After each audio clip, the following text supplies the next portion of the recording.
I've been yakking at you now for nearly 2 hours, and the question on your minds might be, who the heck am I to be telling you all this stuff? So I want to tell you just a quick little bit about my own background and what has led me to be in this chair, pontificating all of this stuff at you. So I grew up mostly in Toronto, Canada, actually, and I decided I wanted to be an actor when I was 10 years old. And I became an associate of the Royal Conservatory of Toronto in speech arts and drama. And I was also at the same time in a youth choir where I was being trained to sing classically.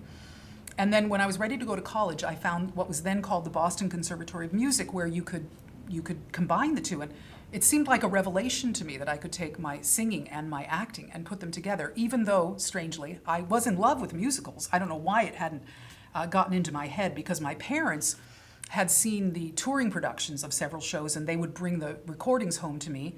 And so I had recordings of My Fair Lady, Sound of Music, Oliver, and Fiddler on the Roof, which I played over and over and memorized from one end to the other. So anyway, I wound up going to Boston Conservatory and graduating with a Bachelor of Fine Arts in Drama Musical Theater.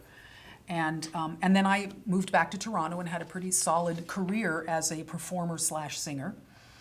I got my equity card in a production of HMS Pinafore at the Stratford Festival outside of Toronto. In fact, if you're ever watching the A&E versions online of either HMS Pinafore or Mikado, I'm in them. I'm in the chorus, but I'm in there because we filmed them.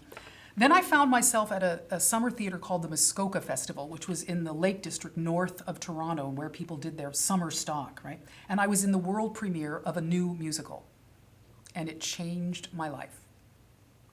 I found that in rehearsals, it turned out I had a lot to say about what my character would or wouldn't say in any given moment, or would and wouldn't do.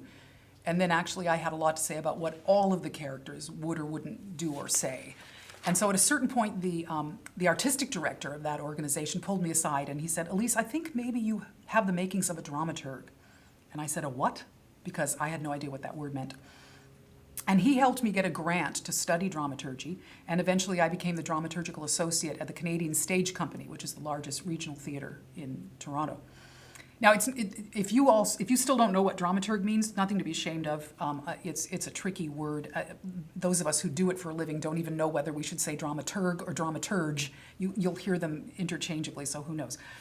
Basically, for existing works, a dramaturg is someone who studies the era of the play, the playwright, when it takes place, and gets that information to the director and the actors and the audience so they all have a deeper and richer understanding of the world surrounding the piece that they're working on. But for new works, it has come to mean someone who works more directly with the team that's writing. And the way I like to think of it is that a dramaturg is to a piece of theater, new theater, what a story editor is to a film or a novel. They don't actually do the writing, but they work very closely with the team. And they act as a sounding board and a source of informed critical feedback, sort of an outside eye. So I worked as a director and a performer and a dramaturg in Toronto for many years until my family moved to LA. My husband and I and my daughter moved to LA in 1999 and found what was then called the Academy for New Musical Theater, and I got very excited. I sat through this very same, as I said, this very same lecture day with John Sparks, not as a potential writer, but just because I was a dramaturg and I was interested in new works and I heard about this organization. And I just fell in love and I knew I'd found my new artistic home. And I've been here ever since. I was John's associate artistic director for a few years. We became co-artistic directors for a few years. And then John retired and became our founder. And I became the artistic director in 2013. I think it's just as important, though, to note what I am not. I am not a writer.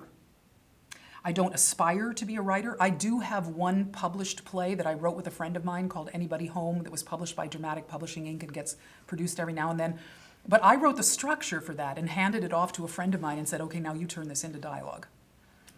So I don't think of myself as a writer, and what that means is when I'm looking at your work, I don't approach it as from the point of view of how would I write it if this was mine to write. I figure it's my job as a dramaturg to approach it from figuring out what it is you are trying to say. What is your theme? What is your story? What are you trying to say? Do you know? Can I help you figure it out? And are you telling it as compellingly and as strongly and as clearly as you possibly can? Or are there some other choices you could make to make it stronger and clearer? And then once a show goes into a production, I consider myself to be an advocate for the writing team with the director as to make sure that their vision is realized when it goes up. So that is me.